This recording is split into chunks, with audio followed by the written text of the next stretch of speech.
चलिए सुनिए, सब लोग ये बताइए कि वैम में सारे टॉपिक्स जो है बिल्कुल क्लियर हुआ या नहीं हुआ आप लोग का। वापिस आज दे देगा, दिमाग से निकल गया मेरा। ठीक है, वैम का रिवीजन लेक्चर क्या।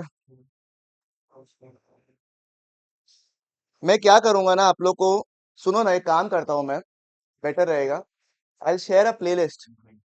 ठीक है, उस प्लेलिस्ट में आपको रिविजनरी वीडियोस मिल जाएगा। आई थिंक मैक्रो का तो मिलेगा ही, उसमें रिविजनरी वीडियोस रहेगा। उसमें नेशनल इनकम भी जैसे पार्ट वाइज दिया हुआ है, पार्ट ए बी सी। जैसे मैंने एग्जाम्स के लिए कुछ कुछ लेक्चर शेयर किए थे, आई don't know which batch I have shared, but I shared it, तो वो फोल्डर ही दे दूंगा आप लोग को, ताकि आप लोग को जो लेक्चर उसमें से देखना है, अगर उसमें नहीं है, मतलब ध्यान रखिएगा, वो रेफरेंस वीडियोस है, रिविजनरी वीडियोस है।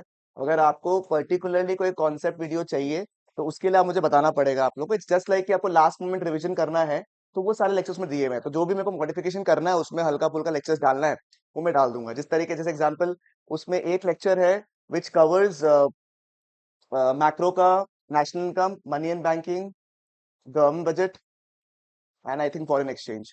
तो ये चारों लेक्चर, चारों चैप्टर उसी उसी लेक्चर में है। 3 साढ़े 3 घंटा का लेक्चर है वो। एग्जाम्पल जैसे इस तरीके के सेशंस आपके साथ भी होंगे, बट वो सेशन क्योंकि रिकॉर्डेड ऑलरेडी है, तो वो लेक्चर्स मैं आपके साथ में शेयर कर दूंगा। ठीक है, समझ में आया?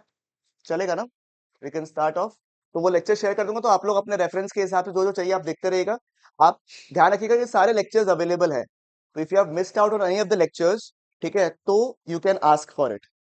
बस शर्तें ये है कि जो सम्स के लेक्चर है, ठीक है, वो लेक्चर में शेयर कर दूंगा, मुझे कोई दिक्कत नहीं है, but that will not be of that much of use, क्योंकि सम्स में जनरली आप देखोगे आप खुद को सॉल्व करना पड़ता है। That will be of not know use. तो उसके लिए अपन क्या करेंगे, सम्स के लिए अपन आगे एक और सेशन रख लेंगे, because already we have sums to practice. तो सम्स के लिए प्रैक्टिस रख लेंगे, और ऐसे भी आप लोग को छुट्टी है अभी, तो we can plan out a day where we can do the sums. ठीक है, चलेगा ना? मैं जनरली, वो चैप्टर रिवीजन भी होता है, तो once we are done with national income, अगर आपको छुट्टी छुट्टी में नेशनल इनकम खत्म हो गया से, या मनी इन बैंकिंग खत्म हो गया, एग्जांपल बता रहा हूँ, तो चैप्टर या फिर कोई एक तीसरा चैप्टर खत्म हो गया, तो उसका एक क्यूमुलेटिव रिवीजन सेशन ले लूंगा मैं आप लोग का, ताकि वो आप लोग के लिए रह जाए बाद में।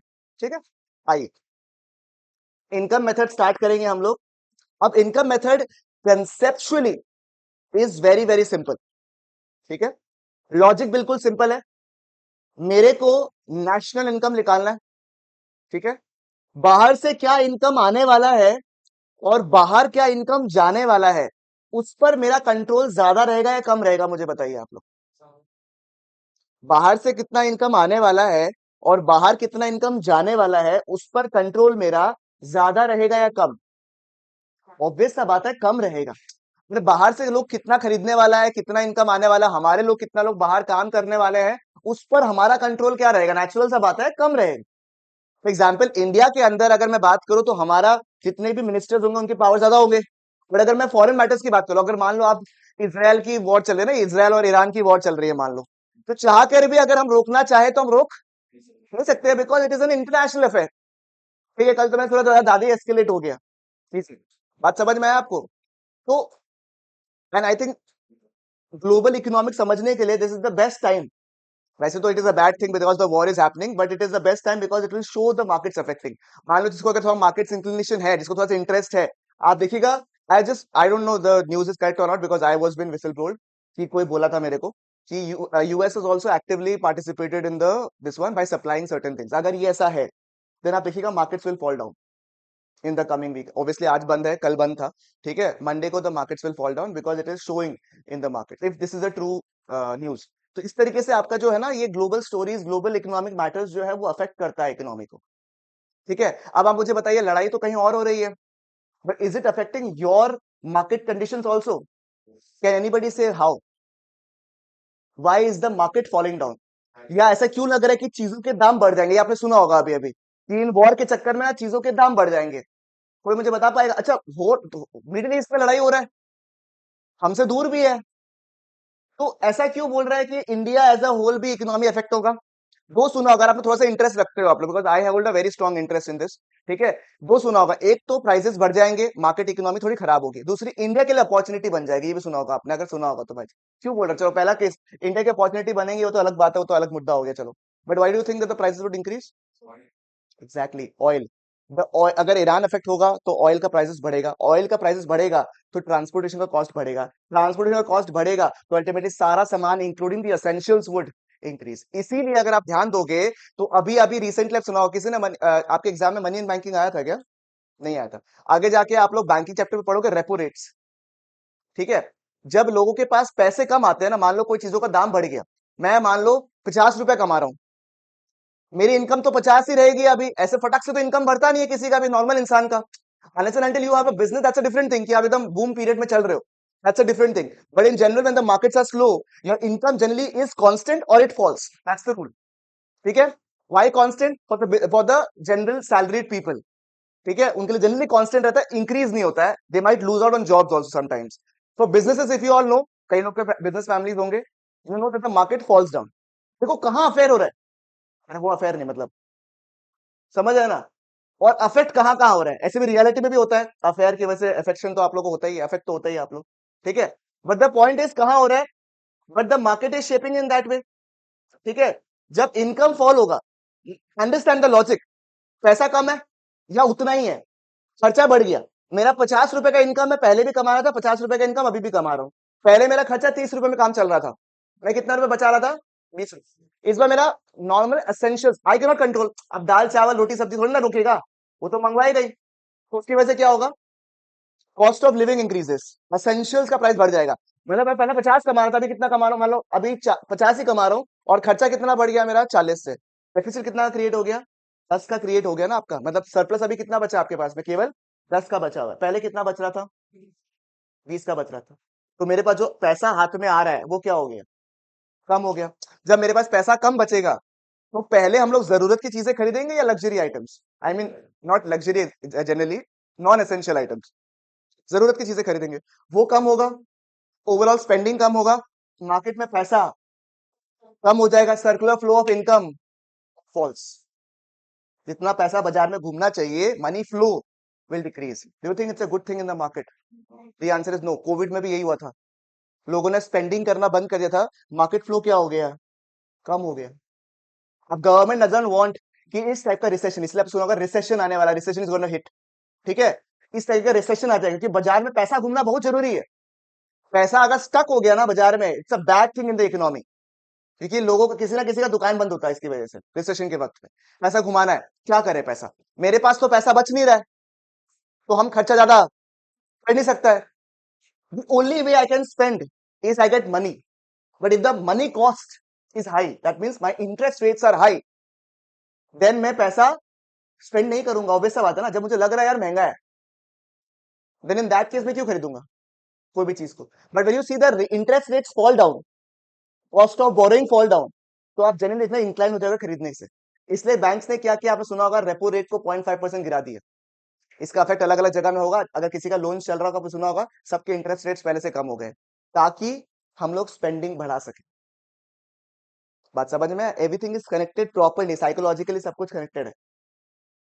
ठीक है। इनफैक्ट कोविड के वक्त में बहुत रेपो रेट गिराया था गवर्नमेंट ने। आई मीन गवर्नमेंट ने गिराया था, government in consultation with RBI गिराता है, बेसिकली आरबीआई का कॉल होता है। ठीक है। यू वोंट बिलीव कि I was not even planning to buy a car at that time. ठीक है। I bought a car because the interest rates were lower than my home loan also. Imagine. आपको जिनको थोड़ा context पता है, home loan आज सबसे सस्ता loan that you get generally. ठीक है। मेरा होम लोन से सस्ता था वो। इनफैक्ट नॉट इवन कि कोई 0.12 0.1 नहीं, पूरा पूरी 0.8 या 0.9% कम था। सोचो, it mean my cost of my car interest rates were around 7.5 और 7.4। इमेजिन। फॉर कॉन्टेक्स्ट, अभी जो आपका रेट चल रहा है after repo decrease is around 8.4 8.5। बात समझ में आ रहा? तो नेचुरल सा बात हो गया ना कि यार ले लेता, सस्ता पड़ रहा है अपन, और उस समय बहुत सारा परचेज हुआ था। समझ रहा है? तो every economic activity affects in general. But my point is, जो मैं आपको बोल रहा था, ठीक है, कि अपने को निकालना क्या अल्टीमेटली गोल क्या अपना? जो मैंने अभी अभी आपको कहा ना, ये सारे बातें, ये कहीं ना कहीं बैंकिंग से आपने रिलेट किया ना। ये जो टॉपिक मैंने डिस्कस किया ना, अगर आपको इंटरेस्टिंग लगा है, and you will very well find interesting, क्योंकि आपको बहुत अच्छा लगेगा, इंटरेस्टिंग लगेगा, ऑफ एग्रीगेट डिमांड, बिकॉज ये कहीं ना कहीं उसके टूवर्ड्स जाता है, हल्का हल्का अफेक्ट करता है, तो आप लोग को एग्रीगेट डिमांड भी इंटरेस्टिंग लगेगा। अब आप लोग के दिमाग में, कई लोगों के कॉन्टेक्स्ट में होगा कि एग्रीगेट डिमांड टफ चैप्टर है। ठीक है। कई लोगों ने बोला होगा आपको कि एग्रीगेट डिमांड थोड़ा टफ है। टफ इसलिए क्योंकि आपको रियल लाइफ सिनॉप्सिस आना पड़ेगा, तभी आप बता पाओगे कि क्या हो रहा है। अगर आपको नहीं पता कैसे करना है तो फिर तो आप बताओगे कि ये एग्रीगेट डिमांड होता है, ये ऐसे से एग्रीगेट सप्लाई होता है, ऐसे निकाल लो, ये फॉर्मूला होता है, ये आंसर निकाल लो, तो आपको लगेगा। But if you understand what is happening then it becomes easy. ठीक है। अब एक बात बताइए कि मेरे को आप बताइए वापस, आई रिपीट माय क्वेश्चन, कि इनकम जो है वो बाहर का कंट्रोलेबल है या इनसाइड द कंट्री? तो अगर मैंने देश पे जो जो इनकम आप कमा रहे हो विद इन द कंट्री, अगर मैं कमा रहा हूं उसको अगर मैंने ऐड कर दिया, अगर मैंने देश के अंदर जो जो इनकम मैं कमा रहा हूं उसको अगर मैंने ऐड कर दिया, क्या मैं कुछ अचीव कर पाऊंगा? I will earn what? Domestic income. That comes to point number one. वैम जब आपने पढ़ा था, जब सारे कंपोनेंट्स को आप ऐड करते हो, वीओओ माइनस आईसी करते हो, तो क्या मिलता है मेरे को? जीवीए एट एमपी और GDP at MP. Income method में जब आप सारे कंपोनेंट्स को ऐड करोगे, you don't get GDP at MP, you get NDP at FC. For context, expenditure method जब आप करोगे, you will get GDP at MP. मतलब दो मेथड से लॉजिक बताऊंगा आराम से, ठीक है? जैसे इसका लॉजिक बताया वैसे उसका भी बताऊंगा। जीडीपी एट एमपी मिलता है आपको दो मेथड से, और एक मेथड में क्या मिलता है? NDP at FC. कल का अगर आपको थोड़ा सा बात याद होगा तो मैंने कहा था कि इनकम मेथड और एक्सपेंडिचर मेथड का सवाल साथ में पूछता है। आप समझ पा रहे हो बच्चा का पहला सिली मिस्टेक कहाँ होता है? आपने सारे के सारे पॉइंट सेम लिखे हैं, बिल्कुल सही लिखा है आपने। आपने लास्ट में जाके गलती से मान लिया कि तीनों दोनों जो जीडीपी एमपी निकालता है उसमें से प्लस माइनस किया, नफिया अफिया कैलकुलेट किया, आंसर निकाल दिया। वो पहला गलती होता है। मैक्सिमम बच्चा लोग का ये गलती होता है, भूल जाता है, क्योंकि एक एनडीपी एट एफसी निकालता है, दूसरा क्या निकालता है? GDP at MP. तो you have to be careful here. ठीक है। अब सुनना, मेरे को क्या निकालना है? डोमेस्टिक इनकम निकालना है। डोमेस्टिक इनकम मैंने अगर निकाल लिया, एनडीपी एट एफसी निकाल लिया, मैं क्या करूं? मैं नफिया क्या करूंगा? प्लस कर दूंगा। उससे मुझे क्या मिलेगा? नेशनल इनकम मिल जाएगा, which is N N P at FC. बात समझ में आ रहा है क्या? क्लियर है बिल्कुल? यहाँ तक मुझे बताइए आप लोग। ठीक है ना? एक सेकंड ना।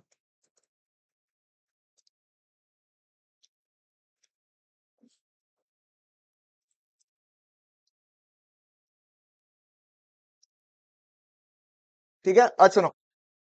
अब मेरे को निकालना है क्या? एनडीपी एफसी निकालना है। उसके लिए मैं क्या करूं? देश के अंदर जो इनकम मैं कमा रहा हूं उन सबको अगर मैंने ऐड कर दिया तो मेरा काम हो जाएगा। करेक्ट है? अब देश के अंदर मैं इनकम कमाता हूं दो टाइप का, एक है फैक्टर इनकम, एक है ट्रांसफर इनकम। आप मुझे बताइए नेशनल इनकम के कैलकुलेशन में अपन कौन सा इनकम को कंसिडर करता है? Factor income. How many factor incomes are there? Four. इस कॉन्टेक्स्ट में है लैंड, लेबर, कैपिटल, एंटरप्रेन्योर। एक एक करके डिस्कस करेंगे। पहले पहले क्या था? लैंड। लैंड वालों को क्या इनकम मिलता है? Rent and royalty. अब रेंट क्या होता है आपको पता है? बताइए। रेंट क्या होता है? आपने कोई जगह भाड़ा में लिया, आपने पैसे दिए, वो क्या हो गया? एक्चुअल रेंट हो गया आपका। और रॉयल्टी क्या होता है? बोलो।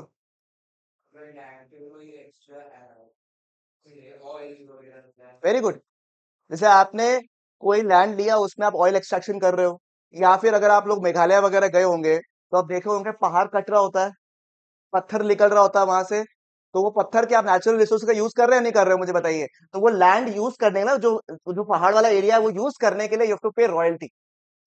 ठीक है, यू हैव टू पे रॉयल्टी। तो क्या होता है? Land and royalty is type of a rent only, बस कॉन्टेक्स्ट अलग अलग है। रेंट जनरली अपन कमर्शियल पर्पस, एक्चुअल रहने के पर्पस से लेता है, तो वहां रेंट पे करता है अपन। और रॉयल्टी जनरली क्या होता है? सब सब सॉइल्स वगैरह, ये बोल्टर एक्सट्रैक्शन, ऑयल एक्सट्रैक्शन की वजह से अपन यूज करते हैं। ठीक है, चलेगा। अब यहाँ पे चीज दिख रहा होगा आप लोगों को, एक क्या लिखा हुआ है यहाँ पे कि rent includes what? Actual rent. तो आपको पता ही है, अगर हम लोग इस जगह में भाड़ा में है तो रेंट जो पे करते हैं वो कौन सा रेंट है? एक्चुअल रेंट हो गया। दूसरा क्या है? इम्प्यूटेड रेंट का मतलब कोई जानता है? What is the meaning of imputed rent? Anybody? बताइए, what is the meaning of imputed? ये वर्ड आपने कल कल प्रिकॉशंस में भी देखा था, वैम के मेथड में। एनीबॉडी? इम्प्यूटेड। अब मुझे बताइए, यहाँ पे कितने लोग हैं जिनकी खुद की ओन्ड फ्लैट्स है? ओके। और कौन लोग एक्चुअली में रेंट में? एनीबॉडी? ओके। तो आप लोग एक्चुअली में क्या कर रहे हो? रेंट पे कर रहे हो। तो आप लोग कौन सा कॉन्टेक्स्ट में आ गया? एक्चुअल रेंट में आ गया, क्योंकि आप लोग रेंट एक्चुअली में पे कर रहे हो। आप लोग ऑलरेडी रेंट पे हो और आप लोग रेंट पे कर रहे हो। एंड किसने बोला था सेल्फ ऑक्यूपाइड किसका है? घर। ओके, जैसे आपके केस में ठीक है। अब मान लो इनको क्या रेंट पे करना पड़ेगा, इनको रेंट पे करना पड़ेगा क्या? क्यों? क्योंकि परचेज किया हुआ है। मान लो मैं 1 लाख रुपए कमा रहा हूं, मेरे को रेंट पे करना पड़ रहा है 20,000 रुपए। कितना पे करना पड़ रहा है? 20,000 रुपए पे कर रहा है। तो मेरे पास पैसे कितने बच रहे हैं? 80,000 रुपए बच रहे हैं। सही है। आपके सिचुएशन में, मेरी सिचुएशन में कितना रुपए बचेगा मेरे पास में? 80,000 रुपए बचेगा। करेक्ट। बोलो रे। हाँ या हाँ? इनको क्या वो 20,000 रुपए पे करने पड़ेंगे? The answer is what? No. इनको रेंट पे करने की कोई रिक्वायरमेंट नहीं। वाई? क्योंकि इसका जो रेंट है, सॉरी, इसका जो घर है वो क्या है? सेल्फ ऑक्यूपाइड है। ठीक है, खुद से खरीदा हुआ। बरोबर। तो मेरे पास कितने रुपए बच रहे थे? इसके पास कितने बचेंगे? क्यों? रेंट पे करने की रिक्वायरमेंट। अगर मैं रेंट पे नहीं कर रहा हूं, ठीक है, अगर मैं रेंट पे कर रहा हूं तो किसी ना किसी का इनकम होता, सही बात है या नहीं है? लैंडलॉर्ड का इनकम होता या नहीं होता? यस। ये रेंट को बचा भी तो रहा है, ये रेंट को बचा भी तो रहा है, इसको रेंट पे करने की requirement, just because she has purchase the she has purchase the flat और द लैंड, उसकी वजह से इसको रेंट पे करने की रिक्वायरमेंट। इसने रेंट बचाया या नहीं बचाया, मुझे बताइए आप लोग। पैसा अगर मैंने बचाया है तो वो इनडायरेक्टली पैसा कमाना ही तो हुआ, क्योंकि इसके पास में हाथ में कितना रुपए बच रहा है? 80,000 रुपए। इसके पास कितना बच रहा है? 1 लाख रुपए। यानी कि एक्स्ट्रा 20,000 जो बचा रही है वो कहीं ना कहीं इसकी कमाई है या नहीं है? It is a notional gain. Realise नहीं दिख रहा आपको, सामने सामने नहीं दिख रहा आपको, बट एक्चुअल में देखोगे तो आपको एक नोशनल होता है, नोशनल गेन हो रहा है आपको। ठीक है, that notional gain is how much? 20,000 रुपया। वो 20,000 रुपया आप क्यों बचा रहे हो? बिकॉज आपने प्रॉपर्टी को परचेज करके रखा है, और रेंट बचाना इज इक्वल टू रेंट कमाना। उस रेंट को भी अपन कंसिडर करता है while we are calculating what? National income. क्योंकि इसने जो रेंट बचाया ना, वो कहीं ना कहीं इसकी कमाई भी तो है। आज इसके पास में मैक्सिमम स्पेंडिंग पावर कितने रुपए का है? 80,000 रुपए का है। इसके पास मैक्सिमम स्पेंडिंग पावर कितने का बचेगा? 80,000 का बचेगा, 1 लाख का बचेगा? 1 लाख का बचेगा। तो कहीं ना कहीं इसके पास 20,000 रुपए का एक्स्ट्रा इनकम जनरेट हुआ या नहीं हुआ? Which you can spend, that will also be a part of what? National income. और उस रेंट को अपन बोलते हैं imputed rent. Rent on self occupied property. क्या बोला हुआ sir? Rent on what? Self occupied property. ठीक है, rent on what? Self occupied property.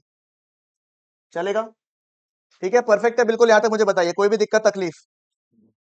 चलेगा ना? इम्प्यूटेड रेंट समझ में आया आपको? Rent on what?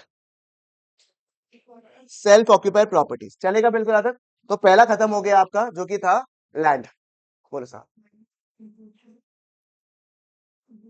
दोनों को लेंगे अपन, एक्चुअल तो लेंगे, साथ में इंक्लूडेड में ये कॉन्टेक्स्ट बोला हुआ है। देखो इसमें ना स्टिल डिबेट चल रहा है, क्योंकि ये एक्चुअली में रियलाइज तो आपने किया नहीं है, तो क्यों ले रहा है, इसको कंसिडर कर रहा है। But the governments opinion is कि ये इनकम भी ऐसा इनकम है जो कि आपने पहला कोई इन्वेस्टमेंट किया था ना, उसकी वजह से आज तक आपको इनकम मिल रहा है। मतलब जैसे इसने अगर मान लो फ्लैट को, एक सुनो ना, अच्छा कॉन्टेक्स्ट पे सवाल पूछा है वो, एक और लॉजिक जो गवर्नमेंट देता है ना इसके पीछे कि भैया ये एक्चुअली में तो कोई गेन हुआ ही नहीं, कौन सा इसके पास 20,000 रुपए एक्स्ट्रा आ रहा है, ऐसा तो कुछ है नहीं।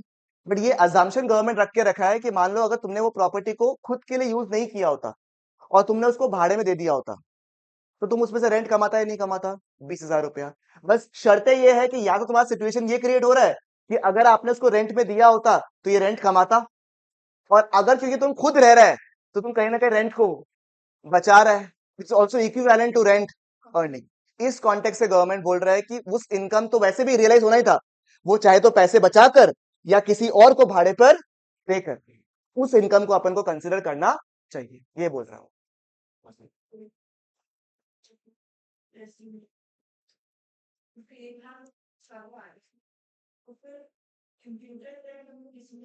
क्योंकि ये वो देखो, इम्प्यूटेड रेंट जो है, और कहाँ कोई कॉन्टेक्स्ट में आ रहा है हमको बताओ? बाकी कौन सा फैक्टर्स ऑफ इनकम में आ रहा है तुम्हारा?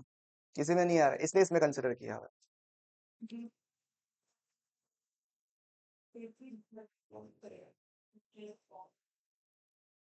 डिपेंड्स, ऑब्वियसली डिपेंड्स कि आपने घर कैसे लेके रखा है। मान लो इसका घर जो है ऑक्यूपाइड है, कोई इसका कोई ईएमआई वगैरह बचा हुआ नहीं है मान लो, तो whatever comes naturally will be an imputed rent only.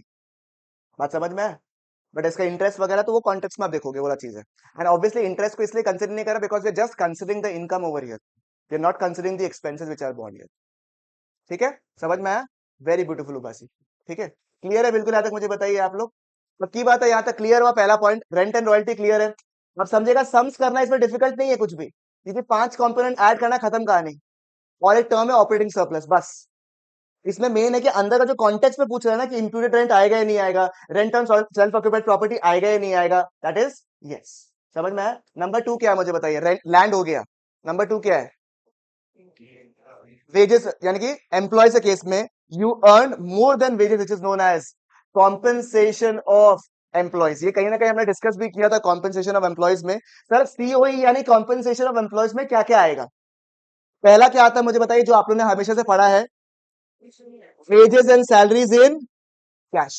तो एक्चुअली में कोई बंदा एज सैलरी कमाता है या वेजेस कमाता है इन कैश, वो तो आएगा ही आएगा। अब सैलरी की जब मैं बात करूंगा ना, तो इसमें सब कुछ इंक्लूड होता है। कंफ्यूज करने के लिए आपको सीबीएसई ना अलग अलग टर्म्स देगा, जिससे आप कंफ्यूज हो जाओगे कि भैया ये सैलरी का पार्ट है या नहीं है। बेसिक सैलरी आपने सुना है? Have you ever seen a salary sheet? ठीक है, मैं नेक्स्ट क्लास में दिखाऊंगा आप लोगों को सैलरी शीट, अगर किसी का होता है। ठीक है, सैलरी शीट में बहुत सारे कॉम्पोनेंट्स होते हैं। एक होता है basic salary, which is also, आपने सीटीसी सुना है कभी? CTC, CTC, CTC is cost the company. जब आप जॉब में जाते हो ना, तो आपने सुना होगा कभी, कोई अगर आपने वेब सीरीज देखा होगा तो उसमें बोलेगा कि आपको 15 लाख सीटीसी मिल रहा है। ठीक है, बट जब आपको सैलरी मिलता है तो आपको 15 लाख मिलता नहीं है, कंपनी थोड़ी सी पैसे काट के देता है। सो आप बोलोगे भैया 15 लाख आपने बोला था, 15 लाख क्यों नहीं दे रहे हो? Because that 15 lakh is the cost to the company. It includes your perquisites, your benefits, जो भी आपको मिल रहा है सब मिला के होता है। जैसे एग्जांपल बता रहा हूं आपको, इफ यू वर्क, जैसे मुझे जो रियल लाइफ पता है वो मैं बता रहा हूँ आप लोगों को, ऐसे तो सारे कंपनीज में होता है प्राय ये चीज, but if you work in ITC example, ठीक है, तो आईटीसी में क्या होता है आपको पता होना चाहिए कि when you get the salary slip ना, तो वहां पे मान लो आपको 12 लाख रुपए का सैलरी दे दिया। ठीक है, 12 लाख का सैलरी दे दिया, मतलब 1 लाख रुपए महीना दे दिया आपको सैलरी। उसके बाद आपको क्या करता है वो लोग? ट्रैवल अलाउंस देता है आपको, ट्रैवल कम्यूट करने का आपको अलाउंस दे देता है। ठीक है, उसके बाद आपको हाउस रेंट अलाउंस देता है वो लोग। ठीक है, उसके अलावा आपको और बोनसेस वगैरह जो है वो देता है आपको। ये सारा सीटीसी का ही पार्ट है। साथ में ITC has a lot of brands. ठीक है, उसमें नहीं देता है वो लोग। ठीक है, कि छूट, पता है ना चेहरा आपको? You know the full form of ITC, right? It is Indian tobacco company. ठीक है, सो उसमें कई सारा ब्रांड्स है। विल्स सुना है आपने? विल्स लाइफस्टाइल बोल के, ये सारे कपड़े के ब्रांड्स है सब है। तो वो लोग क्या, जैसे आईटीसी होटल सुना होगा आपने यार, आईटीसी का होटल तो फेमस है यार, राजपूताना वगैरह से तो फेमस है। ठीक है, तो वो लोग क्या करते हैं, आपको वाउचर दे देते हैं वो लोग। Will give you vouchers of से 10,000 और 15,000 रुपीज पर मंथ। तो ये भी आपका सीटीसी का ही पार्ट है, ये भी आपका इनकम का ही पार्ट है। मतलब आपका इनकम जो है सब कुछ जोड़ के मिलेगा, आप स्पेंड करो उस खर्चे को, आपके ऊपर है वो चीज। ठीक है, तो वो लोग दे गिव यू कूपन्स। तो वो सब भी आपको किसका पार्ट है? सैलरी का part. They legitly give you this, I have seen it in person, that's I am telling you. Taj वाला लोग के भी केस में होता है आप लोग को, कि वो लोग को ताज वाउचर्स मिलता है। ठीक है, मैं टाटा ग्रुप में अगर आप काम कर रहे हो तो you get this one. In fact if you don't know, ठीक है, तो ऐसे भी कंटेक्ट है कि कुछ शेयर्स अगर आप परचेज करते हो ना, वहां पे you have a discount. Example Taj hotels का अगर आप शेयर्स परचेज करके रखते हो, you get an exclusive member discount there. तो ऐसे कई सारे बेनिफिट्स आपको मिलते हैं फॉर सैलरीड, और मतलब जो ये लोग होता है ना उसके हिसाब से। तो वो सारे आपके सैलरी के पार्ट है या नहीं, मुझे बताइए आप लोग। Is basic salary a part of the salary? The answer is what, yes. ठीक है, और मैं आपको बताना चाहता हूँ, जो मैं अभी आपको बोल रहा हूँ वो शायद आपके एग्जाम में नहीं आएगा, पर इसके बिना आपका कुछ काम होने वाला भी नहीं है, क्योंकि ये तो रियल लाइफ में जानना चाहिए। ठीक है, अब उसमें मैं आपकी गलती नहीं बोलूंगा कि आप लोगों को नहीं पता है। ठीक है, but honestly speaking you should be knowing about it. ठीक है, क्योंकि बहुत बेसिक नॉलेज है ये सब जो मैं बता रहा हूँ आपको, कोई ऐसा हाई फाई नॉलेज नहीं बता रहा हूँ मैं आप लोगों को, बहुत बेसिक्स है, आपको पता रहना चाहिए सब चीजें। ठीक है, तो कभी कैसे नेगोशिएट करोगे आगे जाके? आप दोनों जगह हो सकते हो ना, या तो सैलरी देने वाले हो सकते हो, सैलरी रिसीव करने वाले हो सकते हो, दोनों में आपको आना चाहिए ना नेगोशिएशन स्किल्स। ठीक है, इतना बोला लो कैसे होगा काम? ठीक है, वेजेस सैलरी समझ में आया आपको? बोनस अगर आपको मिलता है तो भी किसका पार्ट है वो? सैलरीज का ही पार्ट है, यानी कि bonus is also part of the national. कोई पूछ सकता है भैया दिवाली बोनस मिला ना, उसमें तो मैंने कुछ मेहनत नहीं किया। अरे भाई पूरे साल जो घसा तुमने, उसके अगेंस्ट तुमको बोनस मिलता है। तुमको ऐसा नहीं कि दिवाली में तुम्हारे ऊपर अलग से प्यार आ गया, तुमको बोनस दे रहा है, ठीक है। सबका ईयर अराउंड, जैसे आप आईसीआईसीआई बैंक में काम करते हो, मैं गुवाहाटी की बात करूँ, कोई भी ब्रांच में काम कर लो, you get yearly bonus based on your performances. आपके रेटिंग के हिसाब से, जैसे आपका रेटिंग आएगा ना, ट्रिपल ए आया, ट्रिपल बी आया, जो भी आया, उसके हिसाब से को बोनस मिलता है, ठीक है। तो bonus is also part of your salary. फिर क्या लिखा हुआ देखो तो आपके के लिए, ये कट कर दो, डीए कट कर दो एक बार, क्योंकि DA is nothing but dearness allowance only. DA क्या होता है पता है क्या? ये जनरली गवर्नमेंट कंपनी देता है आपको डीए, ठीक है, सरकारी नौकरी, ठीक है। डियरनेस अलाउंस पता है किसका क्या होता है? काफी प्यार से रखता है, उसका अलाउंस दे रहे हैं क्या डियरनेस? सुनो, अगर आज मेरे पास 100 रुपए है या 500 रुपए है, क्या उसका वैल्यू 500 रुपए अभी है? हाँ। नेक्स्ट ईयर क्या इसका वैल्यू 500 रुपए रहेगा? कितना लो मैथ्स का है यहाँ पे? Have you read across a concept known as TVM, time value of money? सुना है आपने? I think it is there in your syllabus, if applied mathematics तो है ना सबका, तो अप्लाइड में I think there is TVM, time value of money. Superb concept, superb, ठीक है। इसमें क्या होता है, आज का वैल्यू अगर 500 रुपए का है, क्या नेक्स्ट ईयर भी 500 रुपए होता है? क्यों? Recession is not the reason, inflation is the reason, क्योंकि हमारा सामान का वैल्यू क्या हो जाएगा, बढ़ जाएगा। तो जो आज 500 रुपया है, उसका वैल्यू 2 साल बाद में 500 रुपया। जो आज 1 करोड़ का वैल्यू है, वो 10 साल बाद, 15 साल बाद 1 करोड़ का वैल्यू उतना रहेगा। बिकॉज इन्फ्लेशन का दाम जो है वो क्या हो रहा है, इन्फ्लेशन की वजह से क्या हो रहा है, चीजों का दाम बढ़ रहा है। तो क्या होता है, आप जब टाइम वैल्यू ऑफ मनी पढ़ोगे, मान लो आपको, आपने सुना होगा ना कुछ पॉलिसीज होते हैं जिसमें को 10 साल बाद पैसे मिलते हैं, सुना होगा ना आपने, आज 5,000 रुपए दीजिए, हम आपको 15 साल बाद इतना रुपए देंगे। आप सोचोगे 15 साल बाद में 1 करोड़ रुपए मिलेगा, क्या बढ़िया है। वही जानना पड़ेगा ना, जो आपको 15 साल बाद 1 करोड़ मिलने वाला, उसका आज का वैल्यू क्या है, वो निकालने के लिए you have the concept of TVM, time value of money, ठीक है। कि डिस्काउंटेड अभी के टाइम में इन्फ्लेशन एडजस्ट करके कितना होगा अभी के टाइम में, जैसे मान लो 1 करोड़ जो आपको 15 साल बाद मिलने वाला है, आज के रेट में the value is calculated, then it will be say 60 lakhs, इस तरीके से।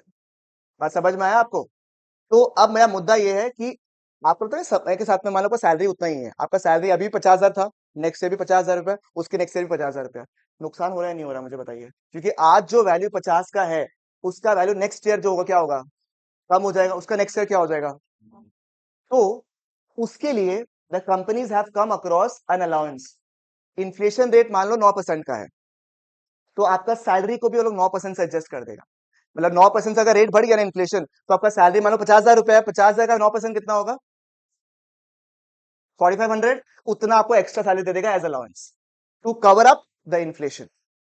इसको बोलता है डियरनेस अलाउंस। इस तरीके के आपको ऑल अलाउंसेस मिल सकते हैं, ट्रैवल अलाउंस मिल गया, ठीक है, फिर फूड एंड लॉजिंग अलाउंस हो गया, इस तरीके से अलग अलग अलाउंसेस आपको मिलते हैं, ठीक है। ये सारे किसके पार्ट है, सैलरी के पार्ट। क्लियर? समझ में आया? अबे हाँ या ना कुछ तो बोल। हाँ, समझ में आया आपको, क्लियर है? नंबर 2, मैंने आपको आईटीसी का एग्जाम्पल दिया था जहां पे कूपन्स मिलता है आपको, क्या वो हर एम्प्लॉय को मिलेगा, या स्पेसिफिकली एम्प्लॉयज को मिलता है, या फिर मान लो अगर एम्प्लॉयज को मिलती भी है तो तुमको ज्यादा मिल सकता है, इसको कम मिल सकता है, बेस्ड ऑन योर हायरार्की। सही बात है या नहीं है? तो ये भी आपका सैलरी का पार्ट है या नहीं है? पक्का? मान लो इसको जॉब मिल गया से बैंगलोर में, ठीक है, बहुत टैलेंटेड है, ठीक है, इसको जॉब मिल गया कहाँ पे, बैंगलोर में। अब बैंगलोर में इसको सैलरी तो मिल रहा है, साथ में ये बोल रहा है कंपनी वाला को, देखो भैया हम तो बैंगलोर के हैं नहीं, हम कहाँ के हैं, गुवाहाटी के, ठीक है, हमको रहने खाने का दिक्कत हो जाएगा यहाँ पे, हम तो काम नहीं कर सकते हैं। तो कंपनी वाला बोलता है, अरे मैडम इतना क्या टेंशन का बात है, आपके लिए जगह हम ढूंढ के देंगे, आपको रेंट भी देने की रिक्वायरमेंट नहीं है, गाड़ी आपको लेने आएगा, ड्रॉप करने जाएगा, वो आपकी गाड़ी रहेगा, आपको घूमना भी है तो बैंगलोर घूम के आएगा, ठीक है। तो आप मुझे बताइए, इसका सैलरी जो भी एक्स अमाउंट है वो है, या जो इसको एक्स्ट्रा परक्विजिट्स मिल रहा है वो भी है एक्स्ट्रा, वो भी सैलरी का पार्ट होना चाहिए नहीं होना चाहिए? तो की बात है मुझे बताइए आप लोग। जैसे मान लो, ठीक है, मैं आपको एक जैसे एग्जांपल सोचो, इसको गुवाहाटी में ये जॉब में है, जॉब में इसको मिल रहा है सोचो 1.5 लाख रुपया महीना का, प्लस इसको ना गाड़ी और वो भी मिल रहा है, ड्राइवर भी मिल रहा है साथ में इसके लिए, इसके काम के लिए, ठीक है। Cut to somebody who is paying her, से नया जॉब आया, उसमें बोल रहा है कि 1,70 मैं आपको पे करूंगा, कितना करूंगा, 1,70,000 में पे करूंगा।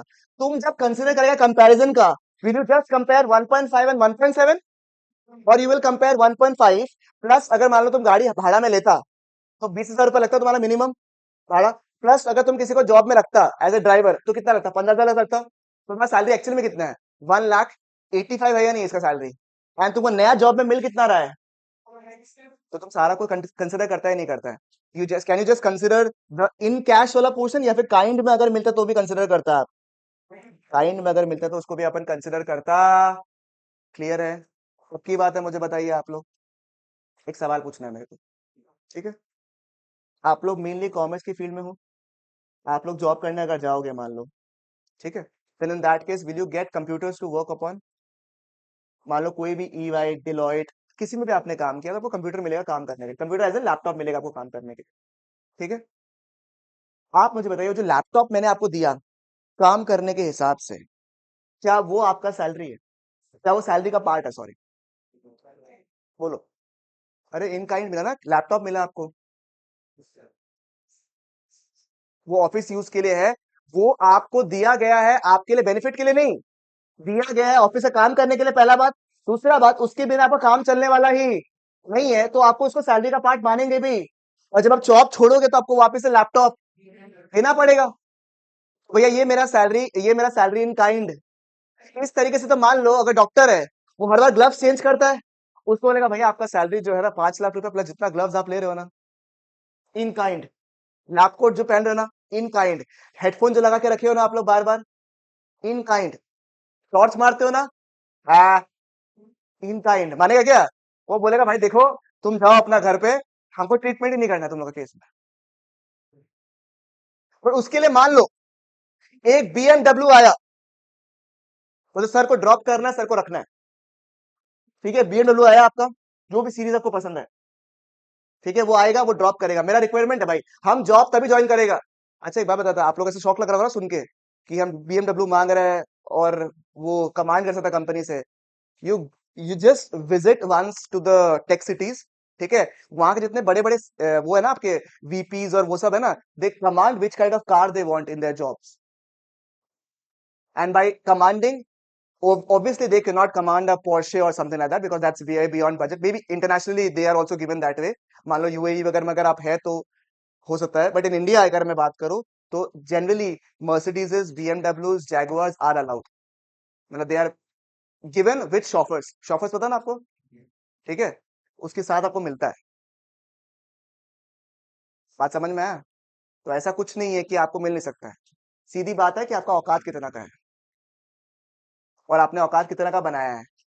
अब जैसे मान लो गूगल आईएनसी का, यू विल नॉट बिलीव, आपको पता है, सुनना इंटरेस्टिंग स्टोरी एक ठो। तो क्या होता है, अ, जितने भी बड़े टेक कंपनीज है ना, they hire certain strategic travel partners. For example, when I had gone for an academies meeting ना, तो they have this strategic partner की गाड़ी वही कंपनी लेकर आएगा मतलब। और वो गाड़ी के थोड़े से स्पेशल कंडीशंस होते हैं कि थोड़ा साफ सुथरा रहता है, कुछ कंडीशन होता है पीछे में से आपका हैंड होना ही पड़ेगा, डुअल एसी होना ही पड़ेगा, सनरूफ होना पड़ेगा, इनफोटेनमेंट सिस्टम अच्छा होना पड़ेगा, अच्छा मॉडल जनरली टॉप मॉडल होना चाहिए, सेकंड टॉप मतलब ऐसा होना चाहिए आपका मॉडल, इस तरह के कंडीशन रहते हैं, ठीक है। तो ही वाज टेलिंग मी कि there was a lady who was working in Google India, ठीक है, she came from outside India, जहां पे से भी अभी मीटिंग वीटिंग करके आया। सिर्फ वो जो कैब कंपनी है ना, या फिर जो उस कैब है, उसको डी बार कर दिया, मतलब उसको हटा दिया कि ये अलाउड नहीं है। पता किस रीजन से? उसमें एक टुकड़ा बाल था इसलिए। वो फ्रंट सीट में बैठा तो पीछे है ना वो, फ्रंट सीट में देयर वाज वन टुकड़ा का बाल, और एक छोटा सा टुकड़ा बाल था वहां पे। उसकी वजह से that cab service was debarred. बोला कि नहीं हमको नहीं रखना, ये क्लीनिनेस नहीं है। And in fact I tell you, आप बोलोगे क्या चोचलाबाज है, सुनो, मेरे को गाड़ी में घुसने से पहले एग्जैक्ट वो टेम्परेचर का एसी भी चाहिए जो मेरे को रिक्वायरमेंट है, वो भी मैं स्पेसिफाई कर सकता हूँ। मेरे को टॉवल चाहिए, तो वो भी मैं बोल सकता हूँ कि ऐसे ऐसे है। अच्छा, और कॉमेडी, आप बोलोगे ठीक है तो बोल देंगे, क्या दिक्कत है, जब मैसेज आएगा तो बोल देंगे कि टॉवल चाहिए, ये चाहिए, वो चाहिए। एक बार अगर मैंने विजिट कर लिया और मैंने बता दिया, तो मैं अगली बार नहीं बताऊंगा। अगली बार अगर वो नहीं हुआ, then I can complain. These are the top people who are doing it. बात समझ में आया? अपन देखे नहीं है बोल के बोलते नहीं है, अपन तो रिक्शा में चलता है, कोई दिक्कत नहीं है, ठीक है, वो ड्राइवर का भी कमर टूटता है, अपना भी कमर टूटता है, छपक, ठीक है। बात समझ में आया आपको? The point is that only, ठीक है। आगे बढ़ सकता है अपन। अब next, wages and salaries in kind समझ में आया आपको? क्लियर है? बट अगर आपको ऐसा कोई इन काइंड फैसिलिटी मिल रहा है जो कि आपके काम के लिए नेसेसरी है, एग्जाम्पल डॉक्टर के ग्लव्स, आपकी लैपटॉप, तो वो आपका इन काइंड का पार्ट नहीं होगा। Very good. नेक्स्ट क्या लिखा हुआ देखो तो, एम्प्लॉयर्स कंट्रीब्यूशन टू एसएसएस। मान लो क्या लिखा हुआ एसएसएस मतलब सोशल सिक्योरिटी स्कीम्स। आप समझ जैसे इसका केस लेता है, ठीक है, इनका केस अच्छा ये जॉब वॉब करेगी, ठीक है, आगे जगह शादी वादी भी होगा इसका, क्या खुश हुआ है लड़की, ठीक है, उसके बाद में बूढ़ी भी होगी, ठीक है ना, बूढ़ी भी होना ना, इट्स एन इटर्नल लाइफ, ठीक है, तो बूढ़ी भी होगी। अब पूरा साल डेडिकेटली काम किया, पूरा जीवन डेडिकेटली काम किया, बुढ़ापा होने के बाद तो उसको रिटायरमेंट लेना पड़ेगा, ठीक है। उसके बाद जब तुम जा रहे हैं ऑफिस से, तुम्हारे पास अब ऑफिस से तुम निकल गया, बहुत काम किया, कुछ किया, कुछ बार हाथ में कुछ पैसे नहीं है, बुढ़ापा कैसे निकालेगा, मुश्किल है या नहीं है। और आपने तुम कंपनी को क्या बोलेगा, अच्छा सिला दिया तूने, हाँ, मेरे प्यार का, मेरे वफादारी का, मेरे 9 to 5 का, 9 to 5 तो होता ही नहीं, खैर 9 to 9 का, गलत है या नहीं है। तो इसीलिए कंपनीज बोलता है कि सुनो, तुम कभी ना कभी तो बूढ़ा या बूढ़ी जो भी डिफरेंट, ठीक है, होगा ही होगा, तो why don't we contribute towards your retirement plans. Pension सुना है आपने, तो पेंशन के लिए पैसा देता है वो लोग, ठीक है, पीएफ सुना है आपने, प्रोविडेंट फंड, उसका पैसा देता है एम्प्लॉयर, ठीक है, ग्रेचुटी सुना है, ग्रेचुटी, ग्रेचुटी सुना है आपने, वो भी एक टाइप का रिटायरमेंट से क्या होता है, पेंशन में आपको महीना महीना पैसा मिलता है रिटायरमेंट एज के बाद में, और ग्रेचुटी में आपको लमसम मिलता है, कि मान लो 5 लाख रुपए, 10 लाख रुपए एक साथ मिल जाएगा आपको, ठीक है, इसको ग्रेचुटी बोलता है। तो वो पैसा में कंट्रीब्यूट करता है कौन, कंपनी, कौन करता है, ये भी आपका सैलरी का पार्ट है या नहीं मुझे बताओ, है ना, है ही ना। तो तुम्हारा सैलरी तो तुमको 1 लाख रुपए महीना का दे रहा है, प्लस तुमको 20 हजार का गाड़ी दे रहा है तुमको हम, साथ में तुम्हारे पास हर हर महीना तुम्हारे लिए कंपनी जो है 10 हजार रुपए जमा कर रहा है, वो भी तुम्हारा सैलरी का पार्ट है या नहीं है। The answer is what, yes sir. Health insurance तुम्हारा करवा दिया कंपनी, बहुत सारा कंपनी करवाता है, वो भी तुम्हारा सैलरी का पार्ट है या नहीं है, यस। बात समझ में है? तो वो हो गया एम्प्लॉयर, किसी और तुमने खुद से अपना हेल्थ इंश्योरेंस करा लिया, आएगा क्या इसमें, किसी थर्ड पार्टी ने करवाया वो आएगा क्या, नहीं, खाली कौन करवाने से आएगा, employers contribution to social security schemes. समझ में आया? तो सीओई हैज 3 बेबीज। नंबर 1 पहले का बच्चा का नाम बताइए, wages and salaries in cash. Number 2 in kind. Number 3 employers contribution to social security schemes. Absolutely clear. मजे हैं यहाँ तक? हाँ साहब। नहीं नहीं नहीं। जो तुम्हारा कंट्रीब्यूट कर रहा है ना, वो इनकम का बात कर रहे हैं हम। जो तुमको पैसा मिलेगा पेंशन के फॉर्म में, उसको अपन कंसिडर नहीं कर रहा है। हर महीना या हर साल जो कंपनी तुम्हारे बिहाफ में पैसे दे रहे हैं ना, उसको तुम सैलरी का पार्ट मानता है। हर साल तुम्हारे हर महीना, सुनो सुनो सुनो,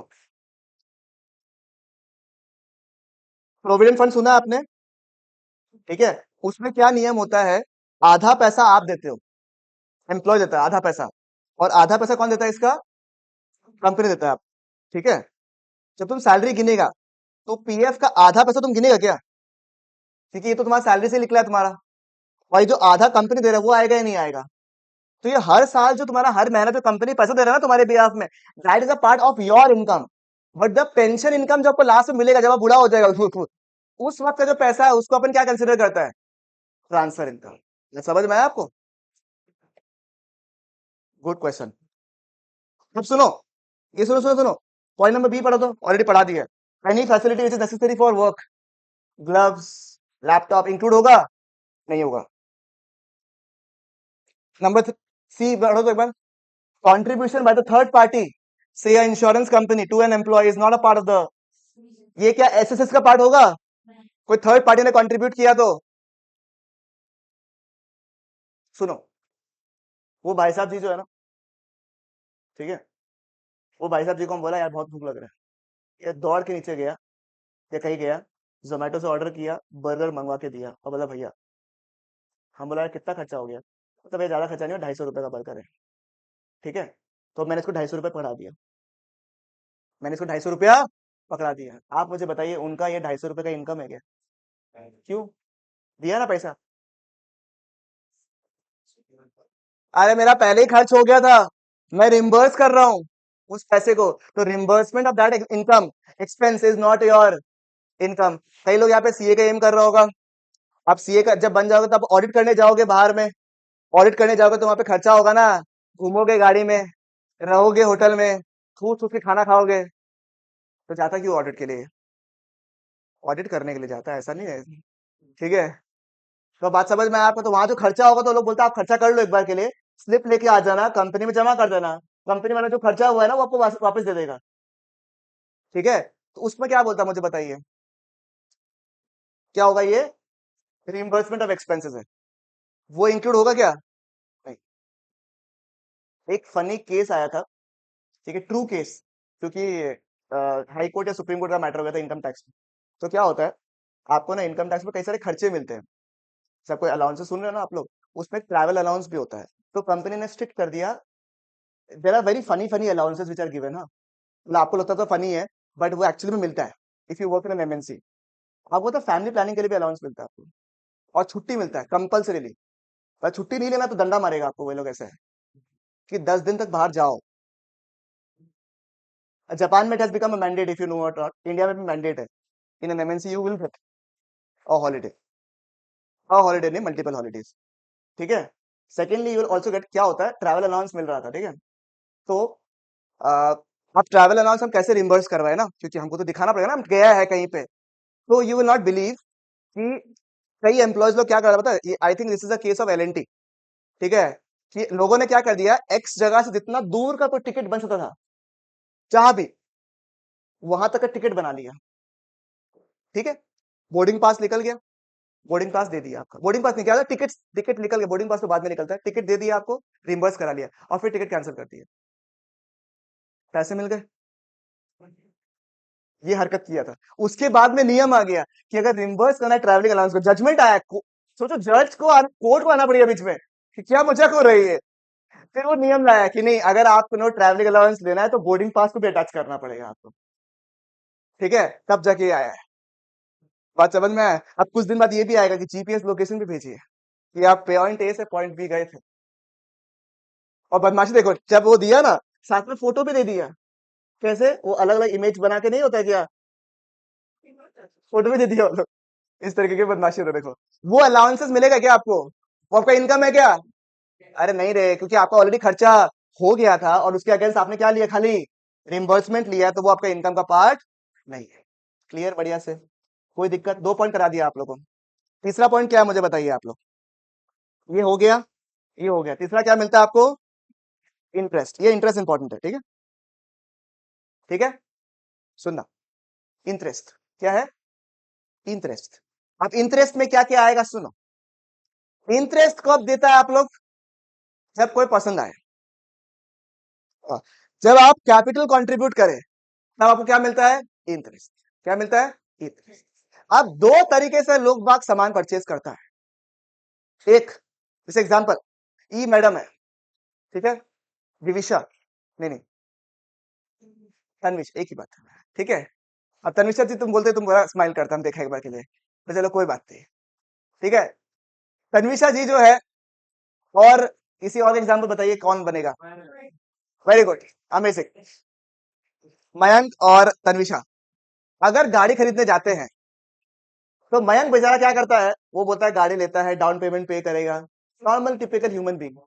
डाउन पेमेंट किया, ब्याज लिया, लोन लिया, गाड़ी लिया, नॉर्मल इंसान ऐसे ही करता है। हाँ, वो तो बैंक वाला का किस्मत है, ठीक है। अब तन्विशा जो है वो क्या करेगा, तन्विशा जाएगा, गाड़ी पसंद करेगा, फुल पेमेंट करेगा, ठीक है, बोलेगा क्या चाहिए आपको, चेक चाहिए, कैश चाहिए, चिल्लर चाहिए, क्या चाहिए, बोलो, कितना गाड़ी है? मैडम 50 lakhs का। फाइन। तो मैम फिर कैसे करना है, फाइनेंस वगैरह? फाइनेंस वगैरह कुछ नहीं करना है, मैं चेक देके जाती हूँ आपको, गाड़ी घर पे डिलीवर करवा दीजिएगा। एटीट्यूड है भाई, है या नहीं? तुम ऐसे खरीदेगा नहीं खरीदेगा गाड़ी, बताओ मेरे बारे। तुम्हारा मन तो है ही ना। ठीक है, बता दो यार, कोई बात नहीं है, आप सबको बता दो, कोई दिक्कत नहीं है, ये बताने के लिए मना किया था, पर चलो कोई बात नहीं है, ठीक है। ठीक है, गया कैश में लेने गया, मैं बेचारा हक्का पक्का रह गया वहीं पे।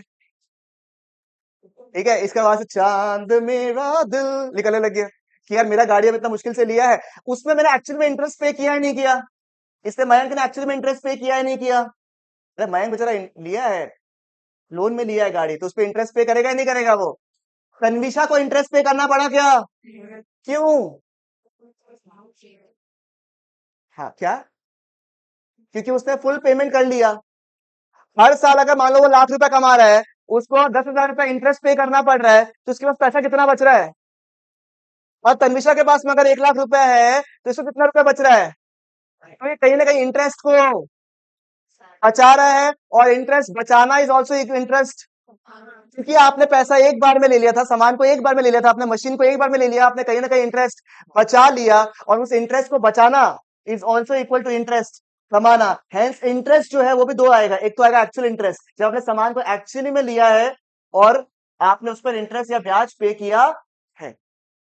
एंड दूसरा क्या होगा कि आपने इंटरेस्ट पे तो किया नहीं है, बट सेल्फ ऑक्यूपाई कर लिया, या फिर जो भी आपने पर्सनल रीजन से ले लिया, पूरा का पूरा अमाउंट एक साथ ले लिया, वो पैसा कहीं ना कहीं आपने बचा लिया, तो उसमें क्या कमाओगे आप?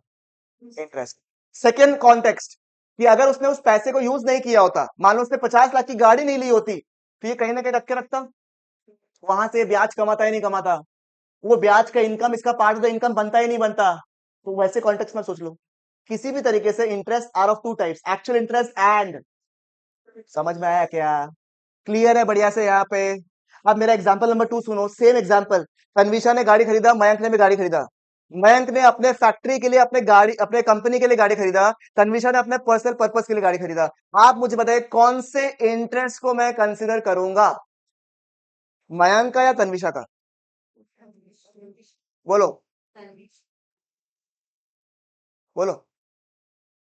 तन्विषा का, तन्विषा का।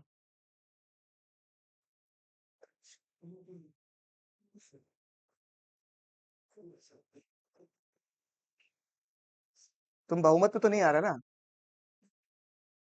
बोलो रे मयंक। तन्विषा का। आप लोग? मयंक। क्यों? नहीं, इंटरेस्ट तो वो भी पे कर रहा है मान लो, बस डिफरेंस ये है, दोनों ही सोचो, गाड़ी को ब्याज में लिया है, लोन में लिया है, ठीक है ना? बस डिफरेंस ये है कि मयंक ने किस पर्पस के लिए गाड़ी लिया है? अपने बिजनेस पर्पस के लिए लिया है, अपने दुकान में जाना आना है, या फैक्ट्री में जाना आना है, या कंपनी में जाना आना है, उसके लिए मैंने क्या लिया है? लिया, मतलब कॉन्टेक्स्ट क्या है इसमें? Business perspective. एंड तन्विषा केस में क्या है? पर्सनल, खुद के लिए। बोलो। ट्राई। दोनों का होना चाहिए। मयंक क्यों?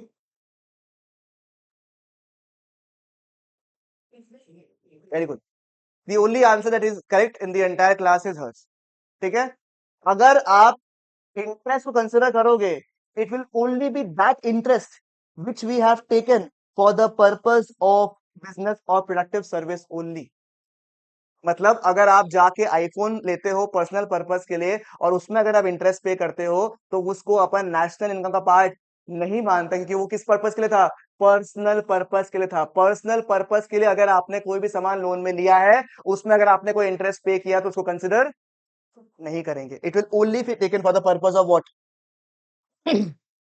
मतलब कि अगर आपने अपने फैक्ट्री के लिए कोई मशीन परचेज किया, वो उसमें अगर आपने इंटरेस्ट पे किया है, तो उस इंटरेस्ट को अपन केवल कंसिडर करता है। जो पर्सनल पर्पस के लिए अगर आपने लोन लिया, उसमें अगर आपने इंटरेस्ट पे किया, तो उसको इंक्लूड नहीं करते हैं। बात समझ में आया या नहीं आया, मुझे बताइए। क्लियर है? कंजम्पशन पर्पस के लिए अगर आपने कोई इंटरेस्ट पे किया, तो वो इंक्लूड नहीं होगा। खाली किसके लिए होगा? प्रोडक्टिव पर्पस के लिए। एक्चुअल इंटरेस्ट और सब में क्या आता है, मुझे बताइएगा आप लोग। इंटरेस्ट। मैं 5 मिनट और लूंगा, इसको खत्म करता हूँ, फिर और नहीं करवाऊंगा आज, ठीक है? सुनना, ये इंपॉर्टेंट है आपका, इंटरेस्ट इंपॉर्टेंट है आपके लिए, ठीक है? ये क्लियर है बिल्कुल? Actual interest, imputed interest clear है बिल्कुल बढ़िया से? ठीक है? Only for the purpose of what? Productive service, personal या फिर कंजम्पशन पर्पस के लिए। क्लियर? बोलो रे, पक्का? अब इसमें दो एक्सेप्शन है, सुनना ध्यान से। मुझे बताओ, सिर्फ पढ़ के बता दो या कॉन्टेक्स्ट चाहिए? कॉन्टेक्स्ट चाहिए, सुनना। क्या लिखा हुआ देखो तो, डज नॉट इंक्लूड क्या लिखा हुआ देखो तो, और थोड़ा धीरे पढ़ लो, जोर से पढ़ो। Interest paid by the government on public debt, on what? Public debt and interest paid by the consumers such as interest paid on loans taken for the, ये तो नहीं आएगा, चलो ये दूसरा हो गया, ये तो हमने ऑलरेडी डिस्कस कर लिया था ना यहां से। ये बताइए क्या लिखा हुआ है? सुनना, एग्जाम्पल दे रहा हूं। प्रैक्टिकल एग्जाम्पल सुनना। अभी से जुलाई मंथ आने वाला है। जुलाई मंथ के वक्त में अभी तो ऐसे फॉर्म्स ऑलरेडी आ चुका है, but July generally was the last date, 31st July was the last date to file income tax returns, individual income tax returns जिनकी ऑडिट नहीं होती है। ठीक है, आपने रिटर्न फाइल कर दिया। डायरेक्ट टैक्स याद होगा ना, इनकम टैक्स मैंने कहा था, इनकम टैक्स में क्या होता है, टैक्सेस आप डायरेक्टली पे करते हो या वाया पे करते हो? डायरेक्ट टैक्स है ना, डायरेक्टली गवर्नमेंट को पे करते हो। Do you know the concept of TDS? Anybody? किसी को पता है? सुनो, क्या होता है, क्या हो रहा था कि जब आपको कोई इनकम मिलने वाला है, ठीक है, जैसे मैं आपको अपने कॉन्टेक्स्ट में बताता हूँ, मैंने एज अ सीए को सर्विसेज दिया, ठीक है, I am a professional. Professional जब सर्विसेज प्रोवाइड करता है ना, ठीक है, तो एक लिमिट के बाद, वो लिमिट बहुत छोटा है इसलिए बता के फायदा नहीं है आप लोगों को, एक लिमिट के बाद में या फिर उस जब सर्विसेज में पे करूंगा ना, तो मुझे टैक्स पे करना ही नहीं पड़ना गवर्नमेंट को। मुझे इवेंचुअली उस इनकम के ऊपर इनकम टैक्स पे करना ही नहीं करना है गवर्नमेंट को, करना है। तो गवर्नमेंट बोला कि मेरे को पैसा मिलेगा, ठीक है, उसमें से मैं टैक्स पे करूंगा, उसको आने में समय लगेगा, प्लस पता है ना, पैसा आएगा, फिर देने में बहुत जोर आएगा ही नहीं आएगा, मुझे बताओ, पैसा आ गया फिर टैक्स के फॉर्म में दो, मांग रहे हैं हमसे, ठीक है। तो गवर्नमेंट बोला क्यों ना, जो पार्टी मेरे को पेमेंट कर रहा है प्रोफेशनल फीस के लिए, ठीक है, वो क्या करेगा मुझे बताइए, वो एक टैक्स जो है ना 10% फिक्स रहता है, फॉर प्रोफेशनल्स इट इज 194 जे में 10% फिक्स रहता है, ठीक है। 10% वो टैक्स काट देगा और मुझे बाकी पैसा क्या कर देगा, दे देगा। समझ में आया? यानी कि पहले का सिस्टम में क्या होता था, before the introduction of TDS, यानी कि टैक्स डिडक्टेड सोर्स, पहले क्या होता था, मेरे पास इनकम आएगा, मैं साल का इनकम कैलकुलेट करूंगा, उसमें जो टैक्स बनेगा वो मैं गवर्नमेंट को पे कर दूंगा। अभी क्या हो रहा है, जब आपको इनकम मिलता है ना, उसी समय क्या होता है, थोड़ा टैक्स कट कर देता है वो लोग, ठीक है, थोड़ा टैक्स क्या कर देता है लोग, कट करके मुझे पे कर देता है। इसको बोलता है टैक्स डिडक्टेड एट सोर्स।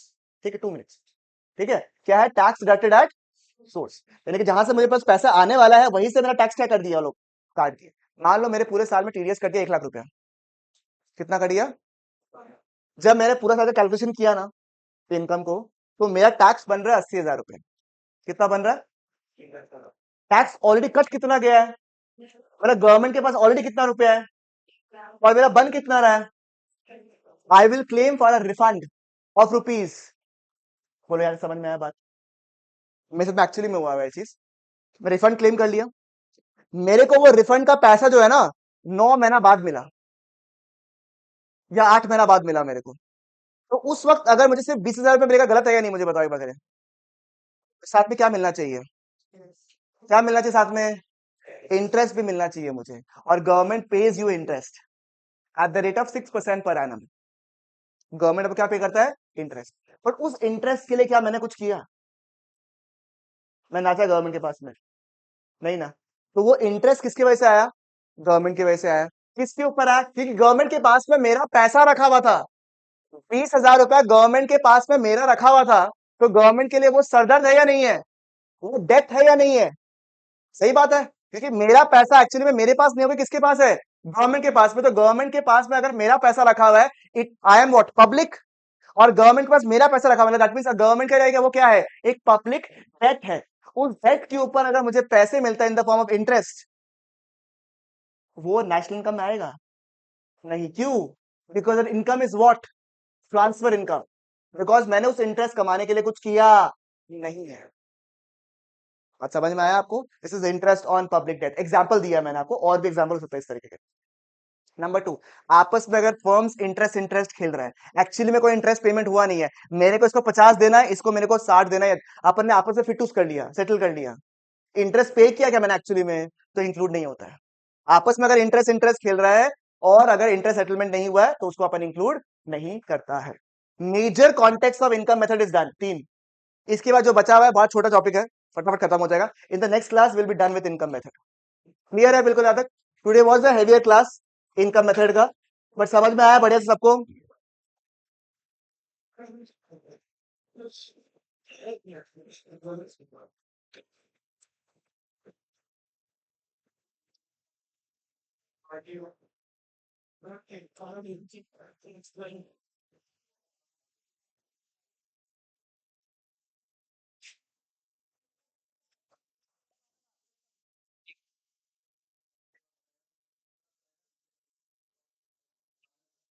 अगर मेरा पैसा गवर्नमेंट के पास में है